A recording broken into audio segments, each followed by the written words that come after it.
안녕하세요. 일단 오늘 저희 먼저 1부랑 2부로 나눠가지고 진행을 할 거고, 제가 1부 하고 2부는 다른 매니저님께서 해주실 예정이시고요. 일요일에 귀한 시간 내주셔서 응해주셔서 감사합니다. 일단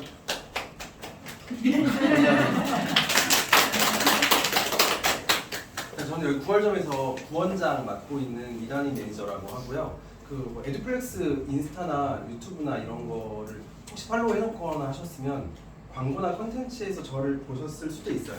에듀플렉스 그 전체 모델이랑 광고를 제가 하고 있어가지고 조금 보셨던 분이 있으실 수도 있어요. 일단 2028 대입 개편 관련해서 지금 이제 현 고1부터는 입시가 많이 바뀌거든요. 혹시 고1이나 고1보다 이제 아래 중학생 친구들, 자녀분들 있으신 학부모님들 손 한번 들어주시겠어요? 고2나 이제 예비고3, 고2 학부모님 혹시 있으실까요? 다 아우를 수 있도록 제가 잘 설명을 드려보도록 하겠습니다. 일단 23년도 12월 27일에 이제 2028 대입 개편은 이제 개편안이 확정이 됐거든요. 그리고 나서 이제 이걸 기반으로 해가지고 이제 현 고1 이제 2009년생이죠. 2009년생들부터는 이 적용을 받게 됩니다. 그래서 2028 수능 2025학년도에 고1부터 지금 현 고1부터 방금 말씀드린 대로 진행이 되는데, 이게 사실 2028 대입을 준비하면서 교육부에 생각을 했던 거는 9등급제가 너무 아이들한테 힘들다고 생각을 한 것 같아요. 왜냐하면 선진국에서는 이제 5등급제로 보통 진행을 하고 있고, 9등급제 같은 경우들은 이제 너무 아이들이 치열하게 살아야 된다. 왜냐하면 1등급이 사실 4%까지였잖아요. 9등급제 기준으로는. 그리고 이제 2등급이 11%까지다 보니까 100명 중에서 거의 10등, 11등 하는 친구들이 1, 2등밖에 안 되는 거니까 그 밖으로 이제 밀려나버리면 사실 또 대학 갈 때 어려움들이 있고, 상위권 대학들은 너무 치열하게 된다라고 해서 이제 선진국 같은 경우는 대부분이 5등급제로 진행이 되고 있거든요. 거기서 이제 따온 건데, 사실 뭐 교육부의 의견은 이렇게 하면 좀 해결이 될 거다라고 생각을 하는 것 같은데, 제가 아이들을 현장에서 보고 겪으면서 느끼는 거는 9등급제나 5등급제나 똑같이 힘들어요. 어차피. 왜냐하면 사실 이게 어떻게 보면 문제기도 하고 탁상 공론의 문제이기도 한데, 그 다른 나라들 세계 주요국 선진국의 5등급제는 절대평가 5등급이거든요. 근데 저희는 이제 상대평가 5등급이죠.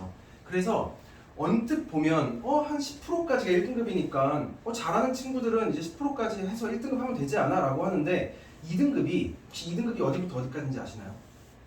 10%부터 이제 34%까지니까 어떤 친구들은 100명 기준으로 한 11등, 12등 해도 2등급이고, 어떤 친구들은 이제 한 33등, 34등 해가지고 2등급을 받는 친구들도 있겠죠. 그럼 여기서 생기는 문제들이 언뜻 보면 파일을 넓게 줬으니까 괜찮지 않아? 라고 하지만, 이제는 12등 한 친구들, 11등 한 친구들이 심리적 타격이 엄청 큰 거예요. 그래서 아이들의 심적 부담감은 저는 오히려 지금이 더 커졌다고 생각을 해요. 왜냐하면 뭐 중위권, 하위권 친구들의 경우도 물론 그렇겠지만, 특히 상위권 친구들, 이제 최상위권 친구들 같은 경우들은 그 심적 고통을 더 크게 느끼는 것 같더라고요. 그래서 사실 저는 이 등급제 개편이 아이들한테 큰 심적 완화를 주었는가라고 한다면 저는 아니라고 말씀을 드리거든요. 그리고 이제 그 고교학점제라고 하는 것들이 같이 시행이 되고 있으니까 현 고1부터는 이제 기존에는 선택 과목들이 다 학교에서 정해주는 것들이 있었고, 그래서 아이들의 진로에 맞춰서 갈 수 없었다. 그래서 이제 학교에서는 너희들이 원하는 것들을 선택해. 그리고 너희의 진로에 맞춰가지고 너희들이 설계를 해봐. 라고 선택권을 준 것처럼 모양새가 되어 있거든요. 근데 이거에 대한 문제를 아시는 분들은 아실 거예요. 학교에서 이 원래 원론대로라고 한다면 한 2명만 선택을 해도 열어줘야 되거든요. 외부 강사 데려와서라도 열어줘야 돼요. 근데 애들이 한 10명 이내다라고 하면 그때부터 어떻게 하냐면 학교에서 개설을 안 해줘요. 폐강을 해버려요. 근데 물론 이제 인천에 있는 고등학교 학생들은 조금 다행인 게 꼼두레가 있잖아요. 꼼두레가 있어서 이제 우리 학교에서 안 열어줬을 때도 이제 다른 학교에 가가지고 수강을 할 수는 있어요, 원칙적으로. 근데 이것마저도 학교에서 제한을 거는 학교들이 있거든요. 그러니까 아시는 분들은 아실 텐데, 인재고 같은 경우가 이제 어떠한 반에 들어가야지만 뭐 실험 과목을 들을 수 있고 이런 식으로 제한을 뒀던 경우들이 또 있다 보니까, 사실 고교학점제에서 생각하는 것들, 아이들이 선택하면 그거에 맞춰가지고 설계할 수 있고, 아이들이 그거에 따라가지고 학교를 이제 다니고 나서 입시를 치를 수 있다라고 하는 되게 좋은 그림이 어느 정도는 현실의 벽에 부딪힐 수도 있다라는 점들이 있어서 아직은 좀 아쉬운 점이 있고 분명히 좀 개선해야 될 점이 좀 있지 않을까 생각을 하고 있습니다. 그리고 또 중요한 거 하나가 내신에서 논수령이랑 서술형 문제들이 점점 강화될 예정입니다. 그러니까 예전에 같은 경우 한 2년 전까지만 해도 특정 과목들은 주요 과목이 아니면 서술형 평가를 아예 안 하는 과목들도 있었어요. 근데 그렇게 하면 아이들 입장에서는 되게 공부할 때 편하다고 느끼거든요. 근데 이 아이들이 결과적으로 그렇게 되면 저희가 뭐 노트 정리 같은 것도 시키고 서술형에 대한 훈련을 시키는데 그 학교에서 이번 시험에 이 내용이 서술형이 나오지 않는다고 하더라도 서술형 공부를 하면서 머릿속으로 정리하고 깨닫게 되는 것들이 분명히 있거든요. 근데 그런 것들에 대해서 학교에서 어차피 시험에 안 나와 라고 하면 그쪽에 대한 두뇌가 트여있지 않은 거예요, 얘들은. 그래서 장기적인 관점에서 봤을 때 그게 되게 문제였는데 다행히도 이제 이번 개편 안에서는 이제 서술형 평가, 논술형 평가를 좀 강화하겠다. 근데 이게 왜 이렇게 생각을 한 거냐면 교육부에서 대학을 갔을 때 애들이 논문 쓰는 것들이 이제 생길 수 있잖아요. 논문형 과제들이. 그게 이전에 비해 가지고 점점 굉장히 악화되고 있다고 해요. 아이들의 수준이. 그래가지고 전 세계적으로 봤을 때도 그렇고 우리나라에서 대학 나와가지고 이제 나중에 대학원 가서 논문 쓸 때 그 퀄리티가 경쟁력이 굉장히 떨어진다고 하더라고요. 다른 나라에 비해서. 그래서 그런 것들 때문에 종합적으로 나온 그림이기는 한데 현장에서 제가 마주했을 때는 한계점이 아직은 있다고 생각을 합니다. 그래서 일단 수능 같은 경우가 이제 선택 과목이 폐지가 되거든요. 그러니까 지금 현 고2 친구들까지는 아마 선택 과목을 해야 돼요. 뭐 예를 들어 과탐에서도 뭐 생명과학, 물리학을 하겠다 이런 식으로 골라서 진행을 하게끔 되는데 지금 고1 친구들이 보는 2028 수능부터는 뭐 사회나 과학 같은 경우도 다 하나로 합쳐서 봐요. 선택 과목에 대한 유불리를 최소화하기 위해서 그렇게 내린 결정이라고 하더라고요. 근데 여기서 이제 중요한 게 뭐냐면 그러면 이전에는 사회 같은 경우만 해도 뭐 지리 과목, 역사 과목, 뭐 일반 사회 과목들이 섞여 있는 형태였거든요. 근데 이제는 공통사회, 그냥 통합사회로 이제 공통 과목으로 묶어서 진행을 하다 보니까 전 범위에 대해서 다 아우를 수 있어야 아무래도 문제를 잘 풀 수 있게 될 것 같아요. 그러니까 지금 고1 친구들 제가 관리하다 보면 아이들마다 좀 특성이 있어요. 어떤 친구들은 뭐 문과라고 가정을 했을 때 저는 외우는 거는 잘할 수 있어요. 차라리 법 과목 같은 거 판례나 조문 외우는 거는 잘할 수 있어요. 근데 경제 같은 경우에서는 이제 뭐 그래프도 나오고 통계 자료도 나오고 표 자료도 나오고 그리고 지리 과목 같은 경우는 이제 그 지도가 나오잖아요. 근데 그 내용들이 원래 통합사회에 다 함께 뭉쳐 있거든요. 근데 거기서 저는 어차피 여기 안 하면 되니까 이 파트는 안 할래요. 버릴래요. 이번 시험에 어차피 이거 지리 파트 뭐 7-2단원은 한 문제밖에 안 나온대요. 전 버릴래요 라고 했던 게 예전에는 그래도 어느 정도 용납이 되고 허용이 됐어요. 왜냐하면 어차피 얘가 나중에 2학년 올라가서 선택 안 하면 되고 3학년 때도 그 내용은 선택을 안 하면 되니까 이제는 그걸 할 수 없는 거죠. 그러니까 결과적으로 이제는 우리 교육부에 생각하는 게 대학에서도 다 잘하는 친구를 뽑겠다는 거예요. 하나라도 놓은 친구들은 뽑지 않겠다는 거예요. 왜냐하면 사실 내신 시험이라고 하는 게 아이들이 얼마나 똑똑해야 한지를 판단하는 거라고 보시나요, 혹시? 저는 다르게 생각하는 게 아이들이 얼마나 똑똑한지가 아니에요, 어떻게 보면. 아이들한테 똑같은 과제를 주잖아요. 똑같은 학교라고 가정을 했을 때 똑같은 나이에 똑같은 과제에 똑같은 선생님의 수업을 똑같은 범위에서 듣고 같은 문제를 치러요. 그럼 결과적으로 얼마나 성실한지에 대한 싸움이거든요. 그렇기 때문에 이제 교육부에서도 하나도 포기하지 않고 얼마나 성실한 아이인지를 검증을 하겠다라고 하는 것이 기조가 된 것 같습니다. 그리고 예전 같은 경우에 국어 같은 경우도 이제 화법과 작문이랑 언어와 매체 해가지고 둘 중에 골라서 수능을 봤었거든요. 그래서 언어와 매체를 선택하지 않는 아이들이 많았어요. 왜냐하면 언어와 매체에 국어 문법이 들어가거든요. 중세 국어랑. 근데 이제는 다 합쳐져 있기 때문에 포기를 할 수가 없게 되는 상황입니다. 물론 다른 과목들도 동일합니다.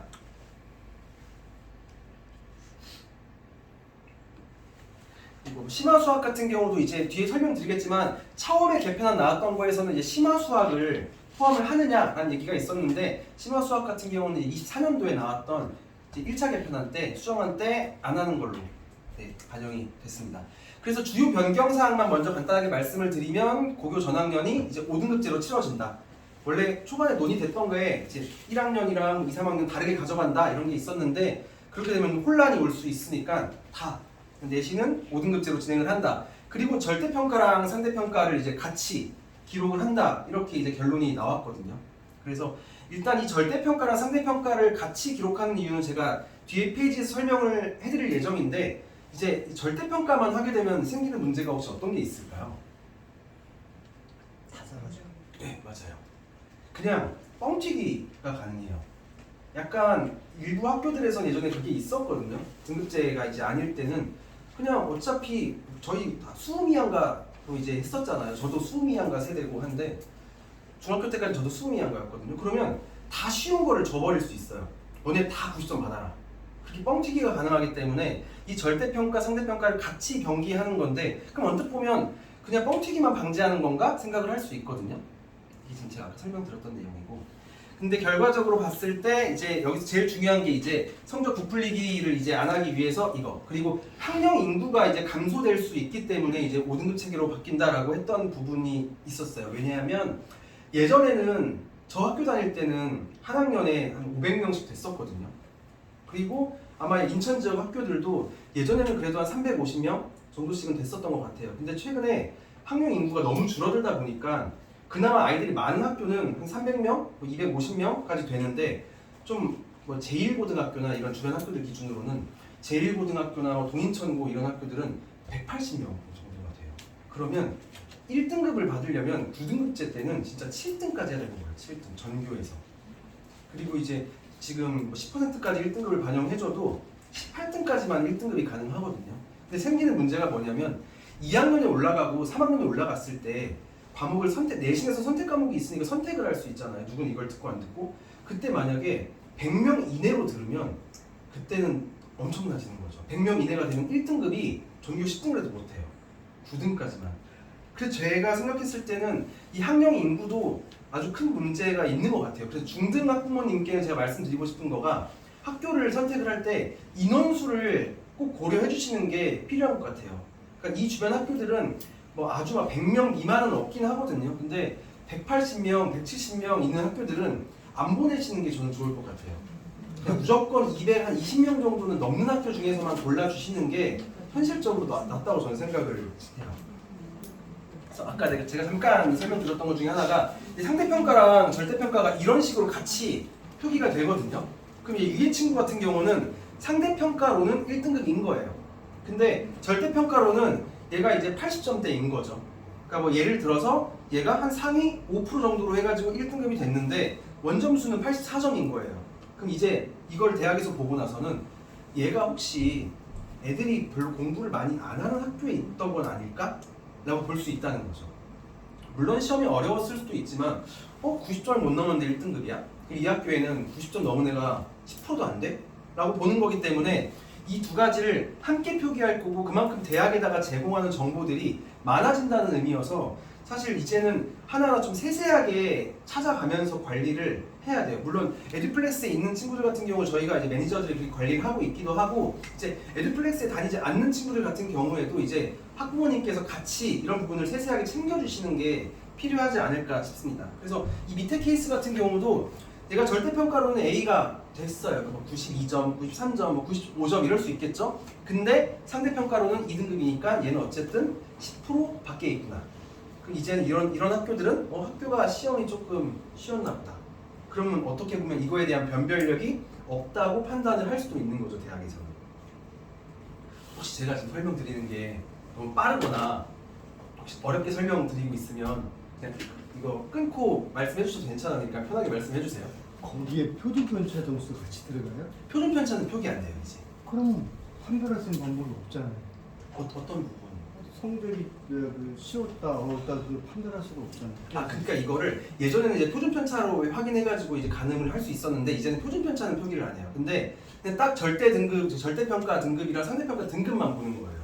그렇다 보니까 오히려 더 학교에서도 시험 내는 걸 고민을 많이 할 거예요. 왜냐하면 이제 얘가 지금 상위 한 15%여가지고 2등급이지만 얘가 원점수가 한 92점이라서 A다라고 할 때 이게 부풀리기가 아니라는 게 만약에 표준 편차가 있었으면 하위권 애들은 쭉 떨어져 있을 수도 있잖아요. 그래서 그냥 잘하는 애들이 15%까지 있었어요라고 이제 보여지게 할 수도 있었거든요. 예전에는 이 표준 편차가 있을 땐 가능한데 이제는 안 돼요, 그게. 그래서 사실 학생들과 학부모님과 저희도 이제 많이 고민이 있겠지만 학교 차원에서도 고민이 많이 있을 거예요. 시험 문제를 한 번 잘못 내면 진짜 쫘르르 미끄러질 수 있는 거예요. 다 같이 이 학교 학생들이. 그래서 그 부분을 아마 학교에서는 많이 고민을 할 것 같아요. 질문 있으시면 편하게 말씀해 주세요. 그리고 이제 5등급 체제로 바뀌면 그럼 결과적으로 수시에서 내신 변별력이 너무 떨어지는 게 아니냐 이렇게 생각하실 수 있잖아요. 왜냐하면 예전에는 1등급이에요 라고 하면 얘는 확실히 4% 안에 들었구나. 확실히 최상위권이구나. 근데 이제 1%, 1등급이에요 라고 해도 얘가 9%일 수도 있고 9.5%일 수도 있고 그래서 예전만큼의 그 강력한 힘은 못 가질 수 있어요. 그러니까 변별력이 예전에 비해 떨어질 수 있는데 그렇다 보니까 이제 대학에서는 더 많은 정보를 요구할 수도 있어요. 네. 거기서 나올 수 있는 더 많은 정보는 이제 정량적인 게 아니라 정성적인 부분이겠죠. 보통 생기부라고 얘기들 많이 하잖아요. 이 생기부 내용이 어떻게 채워져 있는가를 그리고 그 생기부 내용에서 어떠한 것들을 했는가 그리고 이 활동을 하고 나서 이 아이가 나중에 추가 탐구로 무엇을 하고 싶다고 계획했는가를 되게 상세히 따져볼 거예요. 그래서 그런 부분들 때문에 어떻게 보면 뭐 그냥 지필평가에 대한 변별력은 없을 수 있어요. 이전보다. 그래서 언뜻 보면 부담이 덜해질 수도 있는데 제가 생각했을 때 제가 체감하는 걸로는 아이들을 봤을 때 더 힘들어해요. 사실 요즘 애들이 되게 기술적으로 많이 발전된 사회에 살고 있잖아요. 그래서 저도 가끔씩은 애들이 막 힘들다, 저희 너무 고생한다라고 했을 때 어떤 면에서는 야 예전에는 얼마나 힘들었는데 라는 생각이 들 때가 있어요. 요즘에는 교재도 되게 다양하잖아요.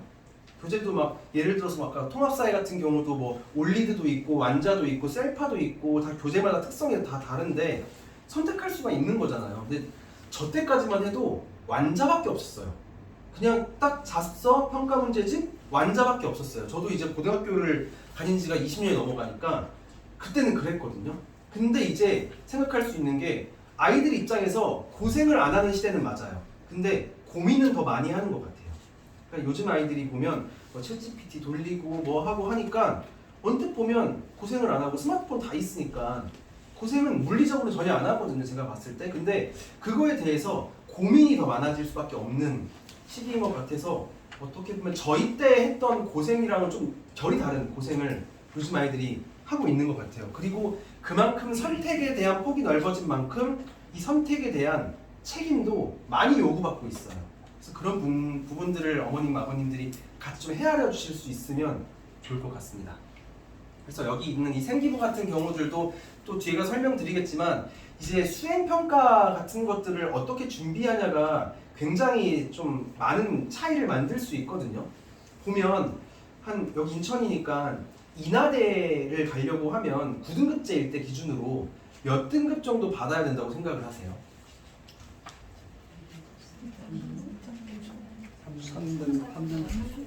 보통 이제 일반적으로 입시 컨설팅에서 말하는 거는 인하대는 2.9까지 받아야 된다. 정말 얘가 생기부가 좋으면 3.0까지 된다 이렇게 안내를 하고 있긴 하거든요. 근데 작년에 이제 치렀던 입시에서 제가 데리고 있던 친구들도 그렇고 지점에 이제 다른 메이저님 학생들도 그렇고 인하대를 붙은 애들을 봤을 때 2.5등급부터 3.4등급까지 있어요. 정확히 3.48등급까지였었어요. 두 자릿수까지 하면.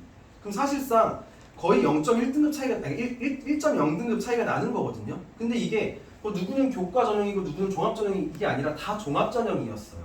근데 이 3.48등급, 3.5등급 친구한테 물어봤어요.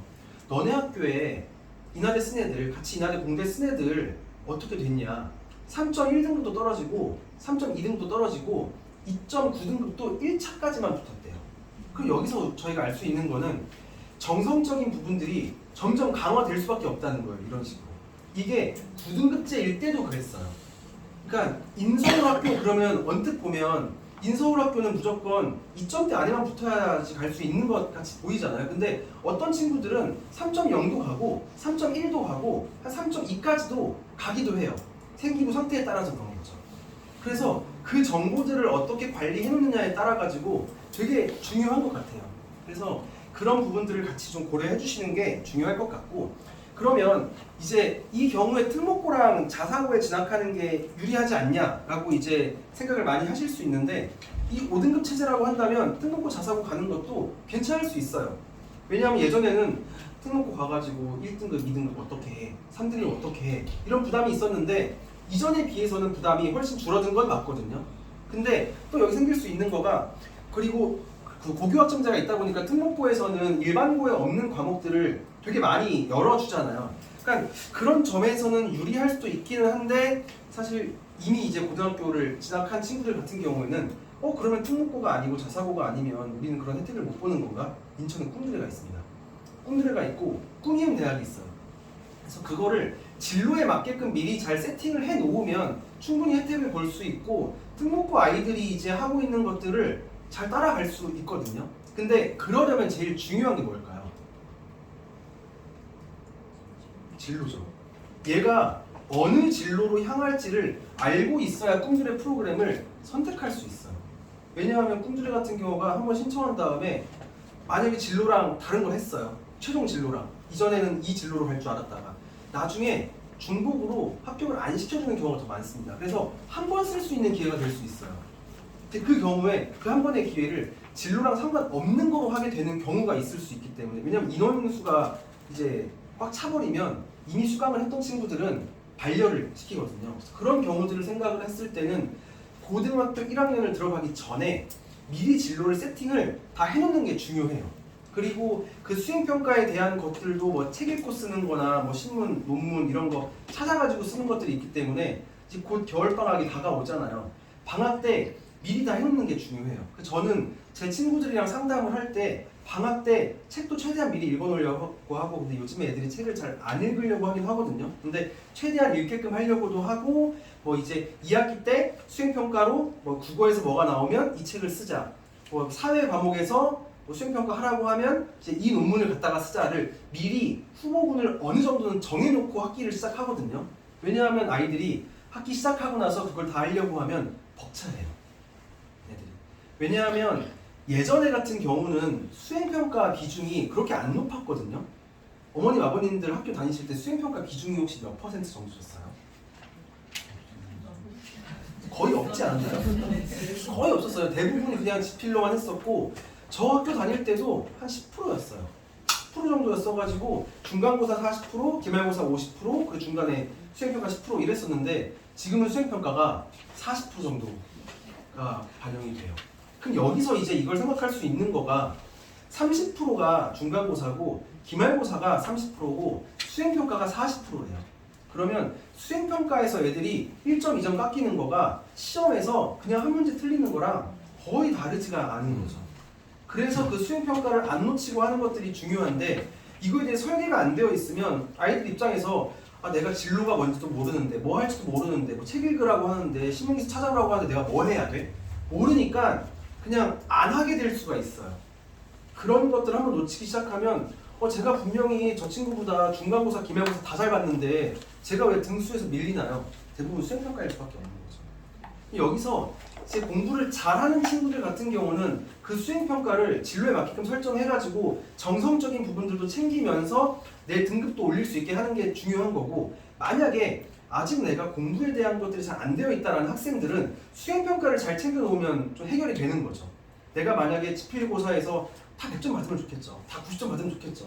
근데 내가 아직은 60, 70점밖에 안 된다라고 하면 차라리 수행평가에서, 수행평가는 뭐 저희가 도와줄 수도 있는 거고, 저희 여기 다니지 않는 학생들이라고 하더라도 어머님, 아버님 혹은 뭐 형이나 누나, 언니, 오빠가 있으면 도와줄 수 있는 거거든요. 그리고 뭐 요즘 아이들 챗GPT 잘 쓰니까 잘 활용하면 분명히 점수를 확보할 수가 있어요. 그러면 거기서 한 3점 차이가 난다고 제가 볼게요. 수행평가에서. 그럼 수행평가에서 3점이면 전체에서 3%예요. 그러면 중간고사가 30%니까 그 30%에 3%면 얼마큼일까요? 그 시험의 10%예요. 그 원점수 기준으로 지필시험에서 10점이에요.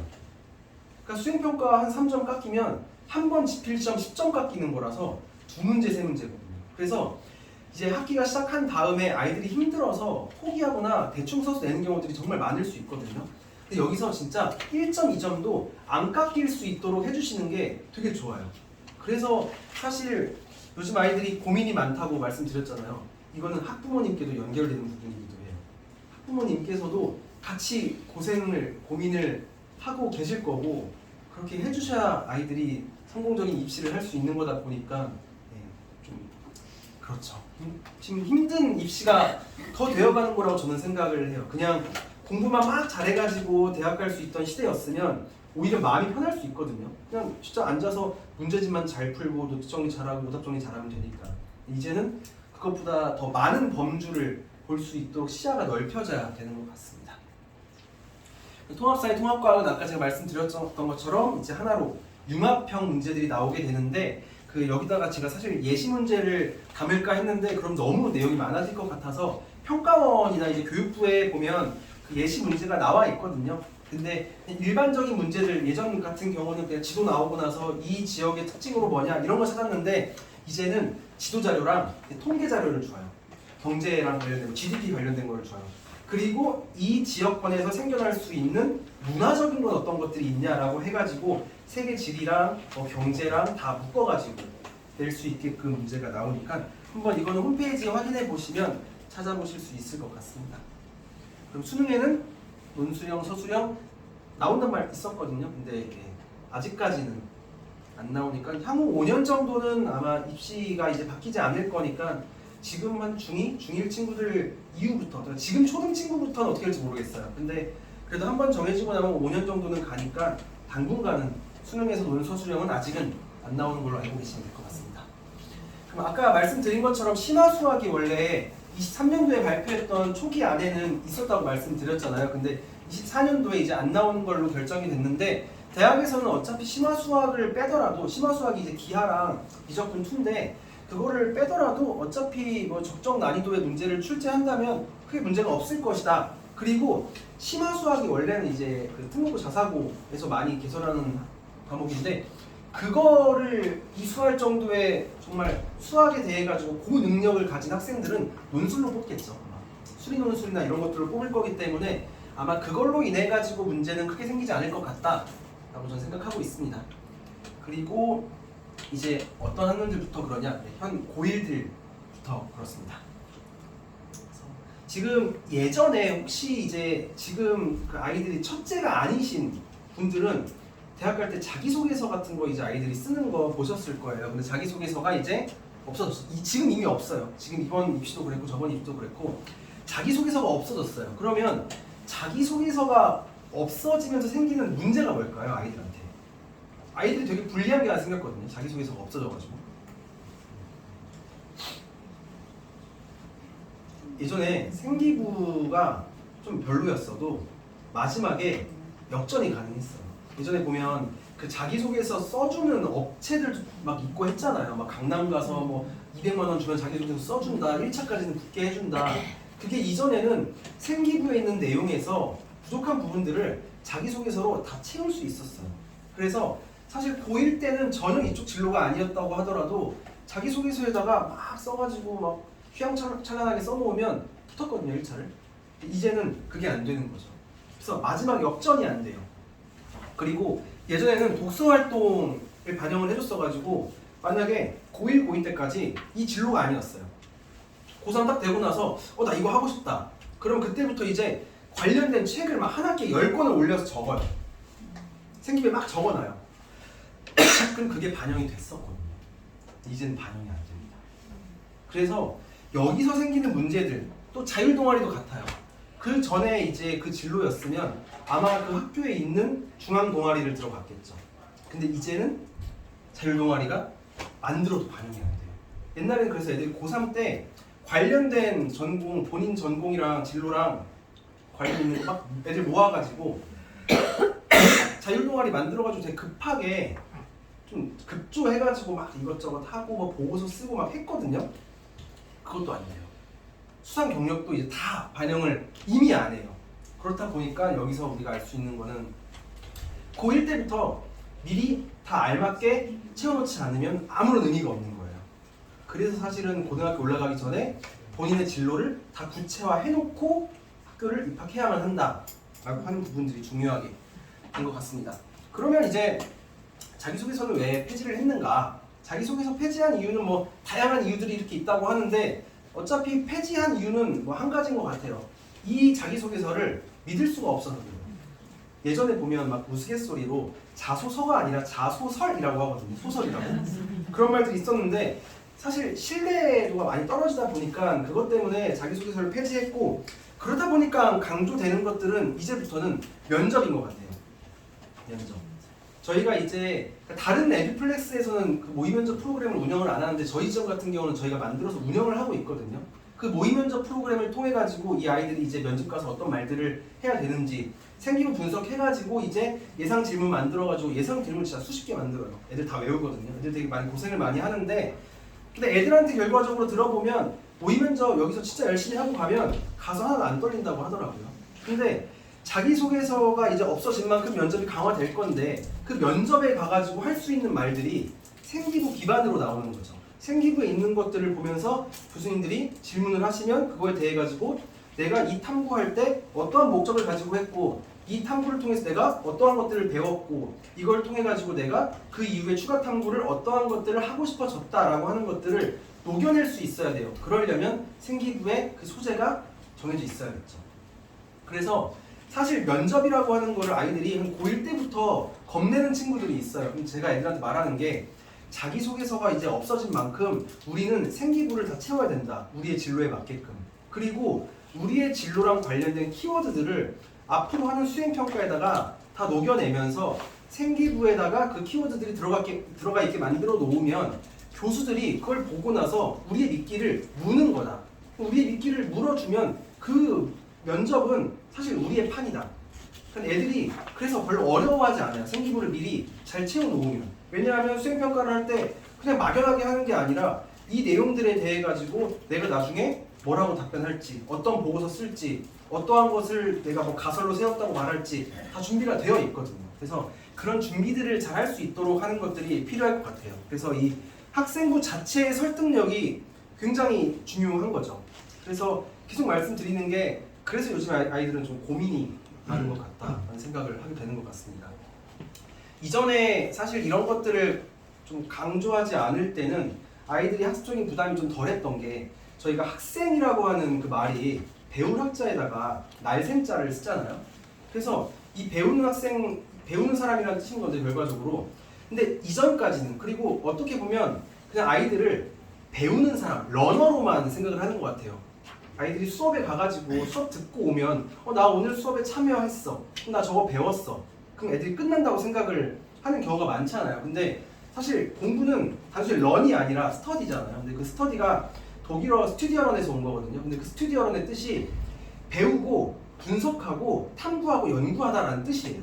그러면 결과적으로 공부는 내가 어떤 것을 배우고 나면 이거에 대해 가지고 내가 얼마큼 알고 있는지를 파악하고 내가 어떤 걸 앞으로 알아갈지를 탐구하고 연구해야 되는 거기 때문에 그 기조에 따라서 더 학생부에 대한 것들, 정성적인 부분들에 대한 것들을 강조해 나가고 있는 것 같아요. 그래서 어머님, 아버님께서도 이제 아이들을 대할 때 단순히 이 아이들이 몇 문제를 맞았고 뭐 몇 개 틀렸고 어떤 파트를 잘하고 못하고가 아니라 이 파트가 이 아이한테 왜 부족한지, 그러면 이 파트를 어떻게 보완해 나갈 건지, 그런 방법에 대한 부분들도 함께 논의를 해주시는 게 아이들이랑 소통하실 때 더 좋을 것 같아요. 그러니까 왜냐하면 저 애들이랑 상담을 하니까 사실 애들 상담하면 애들이 엄마 아빠 좀 많이 하거든요. 많이 하는데 그때 이제 들어보면 애들 입장에서 억울하다 이거예요. 진짜 열심히 공부하고 막 하고 왔는데 엄마 아빠는 그냥 내가 오늘 거 몇 개 틀렸어? 또 이번 시험 몇 개 틀렸고 몇 점이야만 관심이 있는 것 같대요. 그 과정을 궁금해하지 않는데요.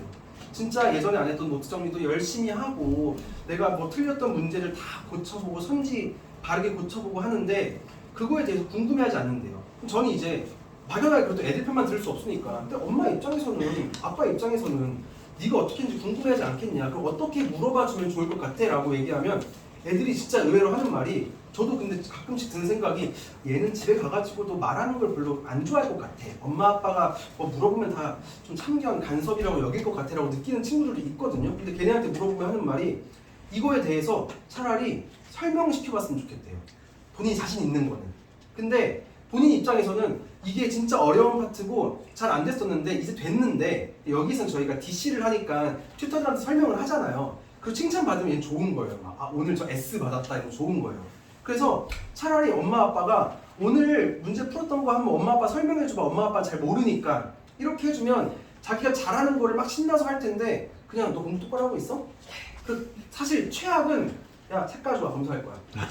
그냥 찔끔사만 해버리는 거예요. 그리고 아이가 이제 뭐 딴 데 가 있을 때 그냥 가방 열고 책 열어가지고 놓고 나서 너 이거 뭐야? 그래버리면 아이 입장에서는 그때부터는 본인이 잘하는 게 있어도 무조건 숨기고 싶은 거죠.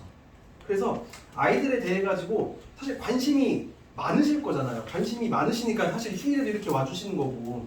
근데 그때 접근 방법을 조금 다르게 해주시면 좋은 것 같아요. 가끔 나오는 말들이 남이랑 비교하지 말라는 말들 많이 나오잖아요. 근데 비교를 좋게 하는 방법도 있어요. 뭐 옆집에 누구는 거기 파트 너무 어려워서 손도 못 대겠다던데 근데 너는 어때? 라고 얘기하면 아이에 따라서 어렵다고 하면 거기 남들도 어려워하는 거니까 차근차근 해보자 이렇게 하는 것도 방법이고 거기 난 좀 할만하던데? 그래? 걔는 못한대. 너 어디까지 할 수 있어? 그러면 기본 문제까지는 다 풀 수 있어. 그러면 그거 엄마 아빠한테 한번 설명해주면 안 돼? 그렇게 하고 나서 얘가 설명이 버벅이더라도 설명을 조금이라도 하면 조금 칭찬을 해주세요. 그렇게 하면 애들이 조금씩 하더라고요. 그러니까 저도 보면 애들이 이제 수학 문제를 이제 저 이제 풀 수 있다고 막 가져와요. 설명을 시켜보면 설명을 막 해요. 솔직히 제 입장에서 봤을 때는 이걸로 이렇게밖에 설명 못하지? 솔직히 그래요. 제 입장에서는. 근데 얘가 못했다가 이제 이만큼 하는 거잖아요. 근데 야, 너 이거 설명하려고 엄청 많이 힘들었겠다라고 얘기하면 애들이 막 갖고 와 노트를 갖고 와요. 저 이렇게 했다고. 근데 노트 보면 막 불필요한 내용도 있고 사실 예쁘게 적지도 않아요. 근데 노트 적으면서 이렇게 해본 거야. 왜? 그랬더니 설명하려면 이게 칠판에다 하는 것처럼 해봐야 될 것 같다고 얘기하면 여기 와서 칠판에다가 적기도 하고 하거든요. 그때 칭찬을 해주고 나면 그때부터 어느 순간 애들이 노트 정리를 잘해요. 왜냐면 그걸 보여주고 싶어서. 사실 근데 이게 언뜻 들으면 상위권 학생들이니까 그런 거 아니야 라고 하실 수도 있는데 아니에요. 하위권 친구들일수록 더 이 칭찬에 목말라 있어요. 왜냐하면 상위권 친구들은 지금까지 쭉 야, 너 잘한다, 천재다, 똑똑하다 듣고 살았어요. 근데 늘 그런 칭찬을 듣는 애들을 부러워하면서 봤을 거기 때문에 작은 칭찬 하나에도 나도 칭찬 받을 수 있네? 그러면 그 행동은 엄청 강화가 돼요. 가끔씩 제가 야, 너 이것까지는 안 적어도 돼 싶을 정도로 적어온 애들이 있어요. 근데 그런 친구들은 대부분 하위권 친구들이에요. 근데 그 친구들이 그 과정을 거치다 보면 점점 성적이 오를 수밖에 없어요. 안 했던 거를 하니까. 그래서 사실 아이들을 관리할 때 그 밀당이라고 하는 게 되게 중요한 것 같아요. 근데 물론 이게 쉽진 않을 거라는 걸 저도 공감은 해요. 근데 조금 어머님, 아버님이 노력을 해주시는 방법도 있다라고 생각해 주시면 좋을 것 같습니다. 그리고 이제 그 정시 비율 관련해가지고 말씀을 드릴 건데 입시에 있어가지고 제가 앞에는 계속 그 생기부가 중요하다라고 말씀을 드렸잖아요. 수시에 이제 있어서. 근데 이전에 비해서 점점 정시가 이제 강화될 예정이에요. 여기서 나의 자녀를 지방대를 보내겠다, 저기 지방에 이름도 모르는 학교를 보내겠다 싶으신 분들 혹시 있으실까요? 우리 아이가 여기 나온 수도권이든 서울 소재건 어쨌든 인서울, 인수도권 흔히 말하는 괜찮은 학교를 보내고 싶다. 손 한번 들어주시겠어요? 지금 드시면 갈 수 있고 못 드시면 안 갈 수 있어요.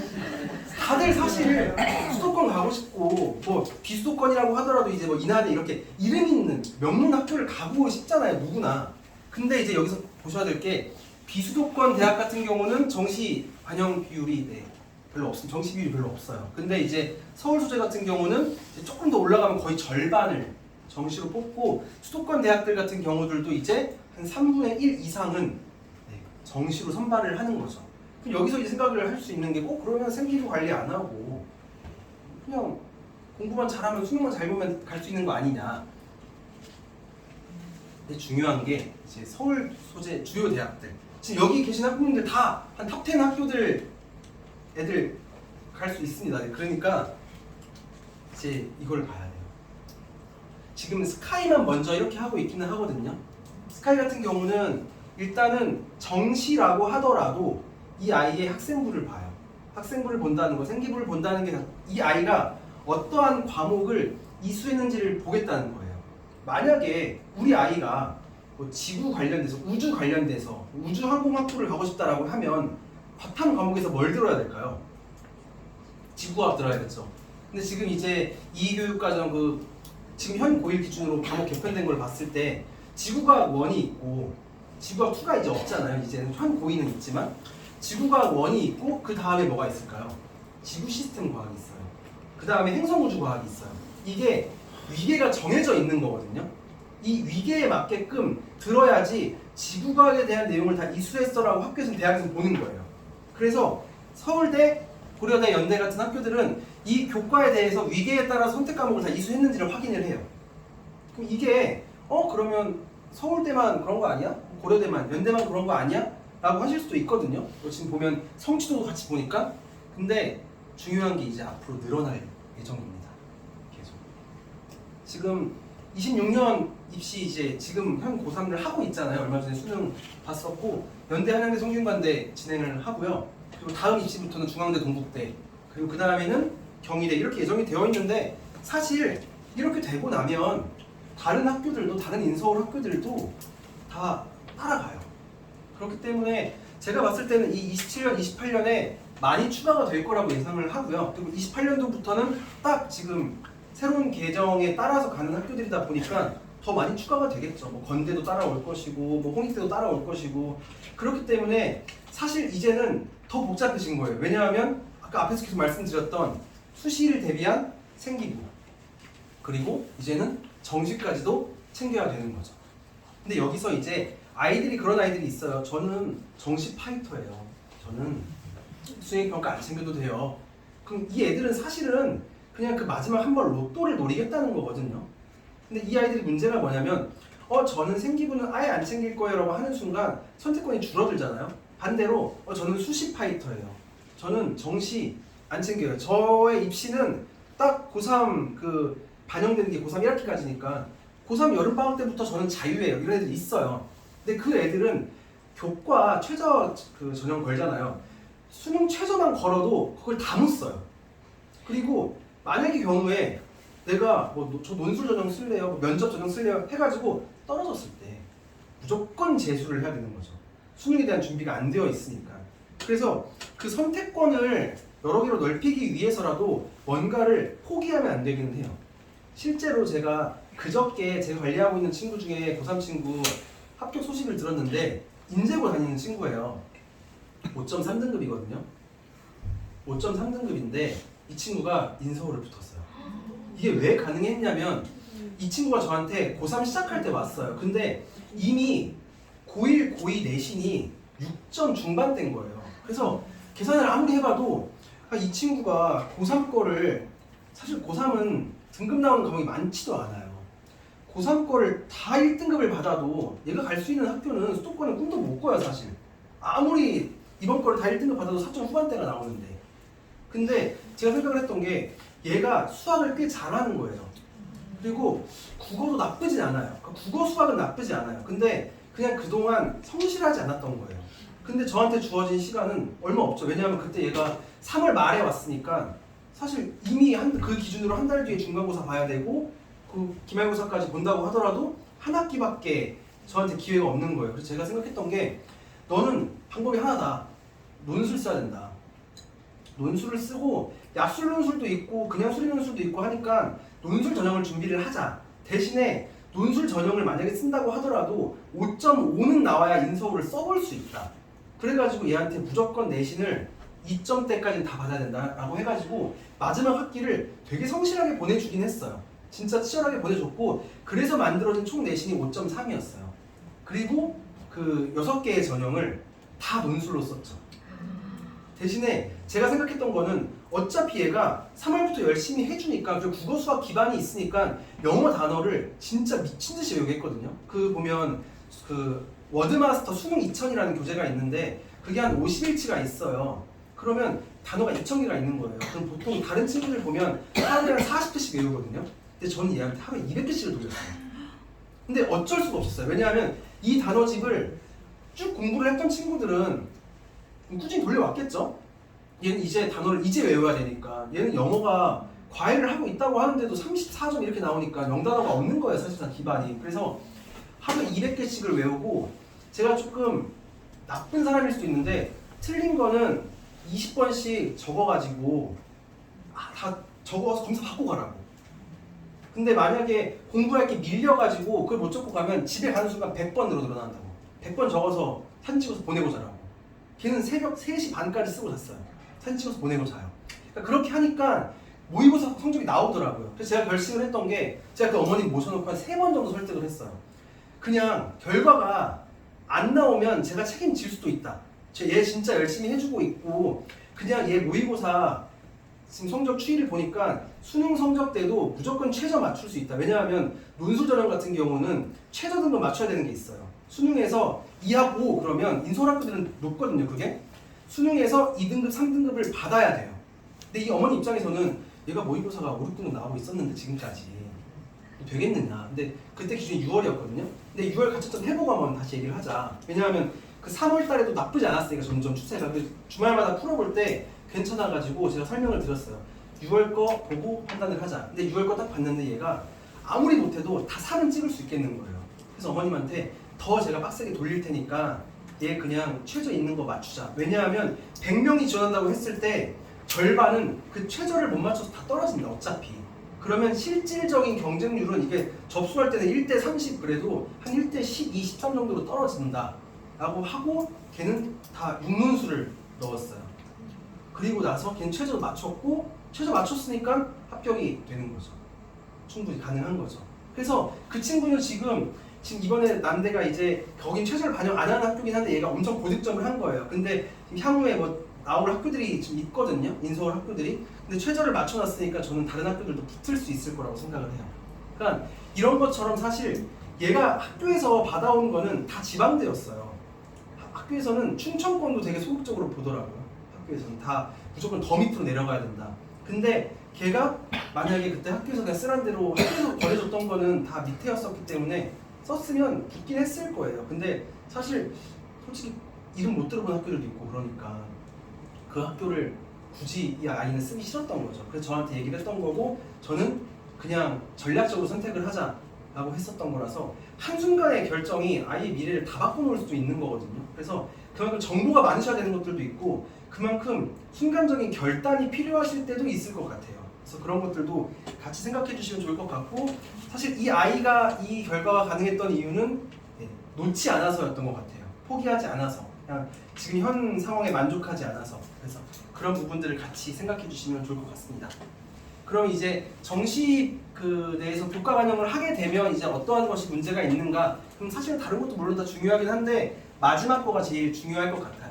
예전에는 정시에서는 그냥 뭐 내가 생기부에 적었던 거랑 내가 이수했던 거랑 상관없지 않나요? 그럴 수 있거든요. 옛날엔 그런 친구들도 있었어요. 학교 다닐 때는 고2 때 물리가 어려운 거예요. 물리가 어려우니까 물리를 이수를 안 해요. 혹은 이수해도 약간 놔요. 다른 거는 막 2, 3등급 나오는데 이건 막 6등급, 7등급 이래요. 놔버리는 거죠. 그랬던 애들이 나중에 가가지고는 공대가 취업 잘 되니까 저 정시로 공대 쓸래요 라고 해가지고 가요 공대를. 근데 이제는 상위권 학교들은 그걸 다 막아놓겠죠. 학교에서 고등학교 때 너 물리 안 들었잖아. 근데 왜 공대를 와? 안 뽑아줘 버려요 이제. 그래서 그런 것들 때문에 다 좀 잘 챙겨주셔야 될 것 같습니다. 그래서 사실 계속 앞에 말씀드렸던 걸 반복하는 거가 애들이 고민이 많아지고 뭐 하나도 놓을 수가 없어요. 그래서 요즘 애들은 진짜 쉴 틈이 없는 것 같아요. 예전에는 시험 보고 나면 한 일주일 정도 애들이 좀 마음 편하게 있었거든요. 근데 저도 애들한테 그러고 싶지 않지만 시험 끝나고 나서 딱 그날만 쉬어. 그 다음날 와가지고 오답 분석하고 야 수행평가 해야지가 나오더라고요. 근데 애들이 힘들 건 알아요. 근데 그렇게 안 해놓으면 나중에 후회하는 걸 아니까 저도 애들을 좀 압박하긴 하는데 그렇게 해야 성공하게 되는 입시 같아요 지금. 그리고 이제 수능 같은 경우도 이제 필수 응시 과목을 폐지하고 있거든요. 예전에 같은 경우는 무조건 뭐 서울대 같은 경우 과탐2 무조건 해라 이런 것들이 있었는데 사실 그런 것들이 폐지가 되고 있어요. 과탐2 이제 안 해도 되고 이제 수학, 과학 같은 경우도 필수 응시 과목이 있었어요. 무조건 뭐 이과는 미적분을 선택을 해라. 근데 그게 이제 없어졌거든요. 성대 같은 경우도 이제 수학도 과학도 이제 안 해도 돼요. 근데 여기에서 잘 보면 맹점이 있어요. 이게 말이 안 되는 거거든요. 이상하거든요, 뭔가. 발견하신 분 계실까요? 가산점을 줘요. 그러니까 옛날에는 이거 꼭 해야지만 쓸 수 있어. 근데 이제는 그러는 거예요. 이거 안 해도 쓸 수 있어. 근데 그 과목들 했으면 가산점 줄 거야. 네. 가산점 안 받고 붙기가 쉽지 않겠죠, 당연히. 그렇기 때문에 사실 저는 이런 걸 볼 때마다 가끔씩 화가 날 때가 있어요. 아, 위에서는 어떻게 생각하고 이걸 하는 거지? 왜냐면 현실적으로 가산점을 이 정도 상위권 대학들에서 가산점을 포기하고 붙는 아이들이 있을까요? 실제로 합격선들 보다 보면 소수점 한 자리 안에 막 100명씩 있는데 그 안에서 다 갈리는데 그게 의미가 있을까? 그래가지고 실질적으로는 저는 이게 폐지가 됐다고 하더라도 선택을 안 할 수가 없다. 그래서 그 부분들을 같이 알고 계시면 좋을 것 같고, 그럼 문과생이 이제 뭐 이과 쓸 수도 있는 거 아니냐, 과목이 저 선택 강제가 아니니까 선택해야만 하겠죠. 가산점이 있으니까. 그리고 문이과를 통합하겠다고 해가지고 가끔 저도 학부모님 상담하다 보면 이제 애들 문이과 없잖아요. 문과니까 다 통합 아닌가요? 라고 하시는 분들도 있는데 필수 응시 과목은 없지만 말씀드린 거대로 미적했고 기하했고 과탐했고 하면 가산점은 별도로 있는 거죠. 그럼 이제 애들이 저 함수 파트를 못하니까 저 도형 삼각함수 삼각비 못하니까 저 확통할게요. 그럼 확통하면 되는 거 아니에요? 확통을 해도 원선은 쓸 수 있어요. 붙는다고는 말 못하는 거죠. 그런 부분들 때문에 사실은 의미가 있을까 생각을 하고 있습니다. 이거 같은 경우도 이제 이과 애들이 문과 막 경제학과 이런 들어오고 막 하거든요. 근데 그런 것들을 이제 점점 막으려고 하는 부분들이 있겠죠. 그래서 사실 뭐 이 내용보다도 앞에 말씀드렸던 이 내용이 조금 더 의미가 있을 것 같아요. 그리고 이제 보면 문과생이 메디컬이나 이런 데 가려면 당연히 한계가 있을 수밖에 없겠죠. 아까 말씀드린 대로 상위권 대학은 제가 생기부 과목 어떤 거 이수했는지 위계에 맞게 이수했는지를 반영을 한다고 말씀드렸잖아요. 근데 그 과목에 맞게끔 이수를 하려면 뭐 생명 같은 경우도 생명이 이제 3단계로 있는데 그거 다 이수하고 나면 문과 과목을 들을 그 학점이 부족해져요. 근데 고교 학점제가 이제 가지는 문제가 뭐냐면 대학교처럼 대학교는 사실 4학년까지 다녀도 학점이 이수가 안 되면 유급돼가지고 5학년 다니잖아요. 고교 학점제에서는 고등학생들도 학교에서 필요로 하는 이제 학점들이 있는데 그걸 이수를 못하면 유급이 돼요. 고등학교 4학년을 다녀야 될 수가 있어요. 미이수가 있기 때문에. 그래서 그런 거를 감안하면 문과 학생들이 메디컬을 갈 수 있다? 저는 아니라고 봐요. 왜냐면 문과 학생으로서 들어야 될 공통 과목들은 정해져 있을 텐데 그거를 다 듣고 나서 메디컬 가려고 생명화학 듣는다라고 하면 생명화학 중에서 아무리 계산을 해봐도 한 과목씩은 비어요. 그러면 대학에서는 위계에 맞게 다 안 들었네? 안 뽑아줘. 할 말이 없는 거죠. 그렇기 때문에 사실은 한계점이 있다 라고 생각해 주시면 될 것 같습니다. 주요 사항이 이렇게 총 정리가 되어 있는데 제가 말이 좀 빨랐던 것 같기도 하고 일단 여기까지 내용 중에서 혹시 모르겠다 하시는 거나 있으시면 말씀해 주셔도 되고 이거 끝나고 나서 쉬는 시간에 저한테 오셔서 말씀해 주셔도 됩니다. 통합과학이 뭐 과목이 되게 많은데 이거 다 듣는 거 아니에요? 통합과학이요? 예. 그러니까 지금 애들의 통합과학에는 그 내용이 다 들어있는 거예요. 그러면 아까 말씀하신 것처럼 그 생명과학 1, 2, 3가 있다고 말씀하신 이 안에 다 들어있는데 굳이 문과가 이과가 아까 뭐 할 필요 없는 거 다 들었는데 뭐 선택할 필요 없는 그게 내신에서는 선택을 해요. 예. 그러니까 시험을 볼 때는 하나로 묶어가지고 시험을 보거든요. 그러니까 지금 아이들 같은 경우는 뭐 과탐에서 나는 물리랑 화학 선택했다고 하면 물리랑 화학 시험지만 풀잖아요, 수능에서. 네. 근데 이제부터는 바뀐 수능에서는 애들 시험지가 다 똑같아요. 근데 거기 안에 생명, 뭐 물리, 화학, 생명, 지구과학에 있는 모든 내용을 다 묶어서 문제를 내는 거예요. 근데 내신에서는 선택을 할 수 있죠. 지금 이 통합으로 돼 있으면 통합 다 듣는 거 아니었어요? 그러니까 시험 볼 때 통합으로 보는데 학교에서 그 이수를 할 때는 나눠가지고 이수를 해요.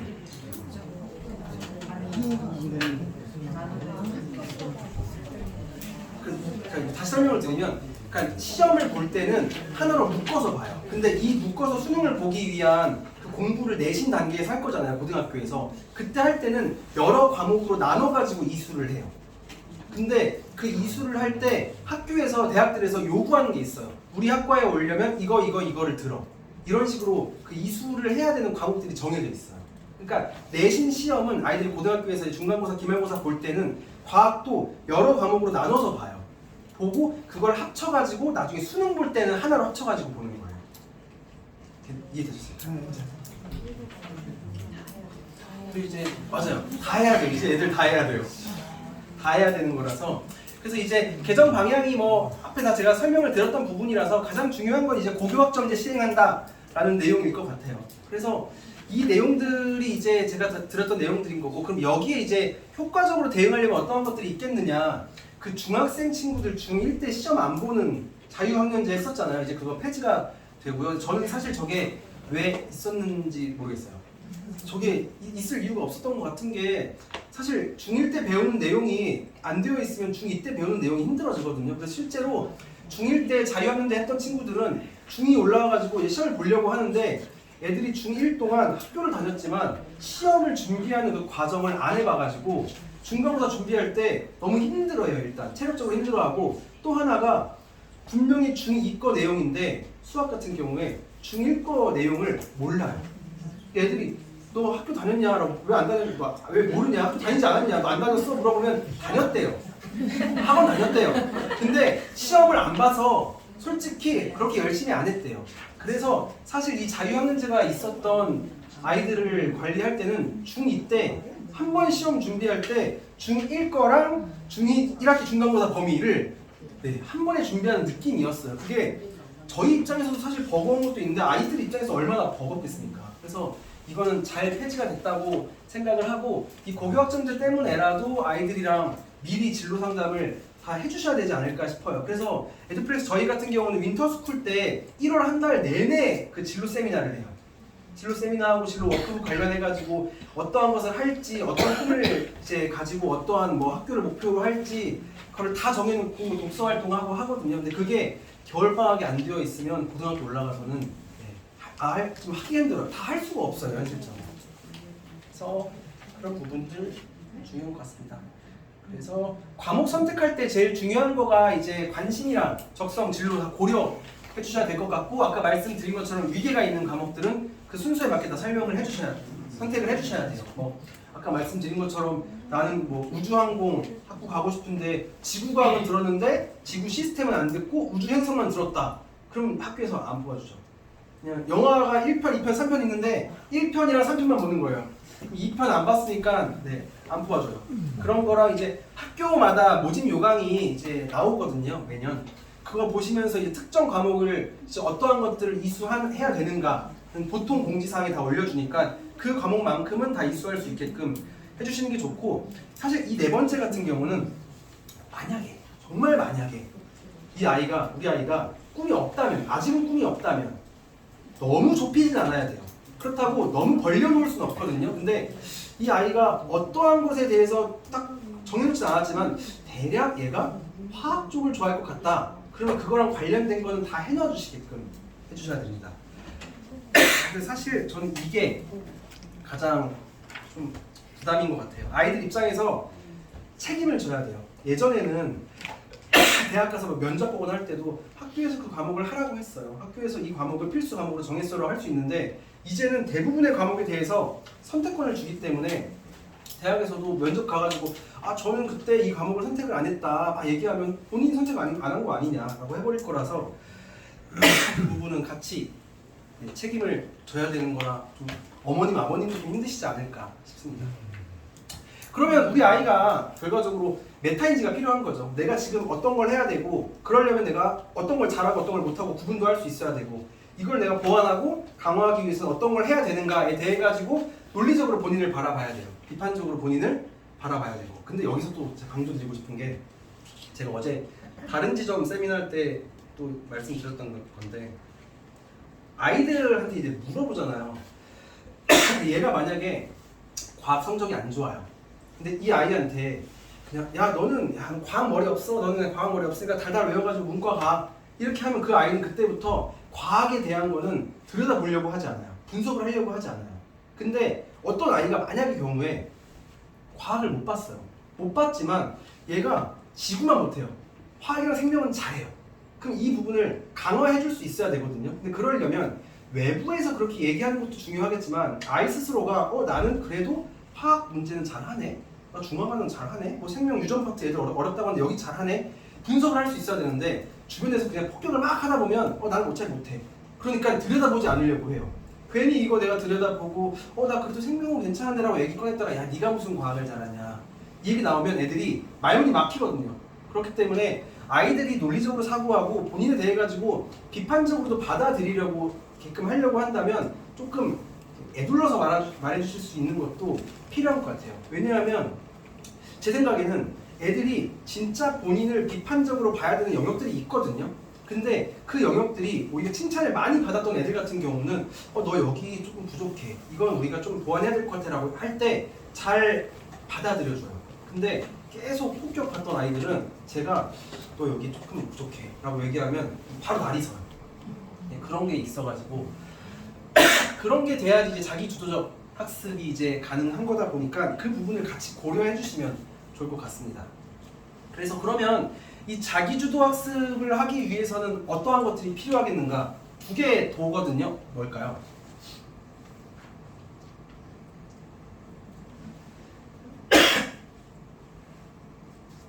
하나는 도움이고 하나는 도구입니다. 근데 이 도움이라고 하는 게 저희가 언뜻 뭐 잘못 보면 자기주도 학습 그러면 아이한테 맡겨 놓는 것 같잖아요. 근데 사실 자기주도 학습을 시키는 거랑 방임하고 방관하는 거랑은 좀 차이가 있는 것 같아요. 사실 저희도 여기서 자기주도 학습이라고 하지만 애들한테 간섭을 정말 많이 하거든요. 그러니까 애들 입장에서 가끔 그런 애들이 있어요. 아니 자기주도 학습이라고 해가지고 왔는데 왜 15분에 한 번씩 주냐. 애들이 그래요. 막 보면 관리형 독서실 같은 경우는 그냥 사실 그냥 출석 체크하고 냅두잖아요. 애들은 그걸 기대하고 왔나 봐요. 왔는데 오늘 공부할 거 왜 확인하고 공부하고 있다가 왜 15분 있다가 뭐라고 하고 와가지고 불러서 왜 상담이라고 하면서 학점은 왜 하냐.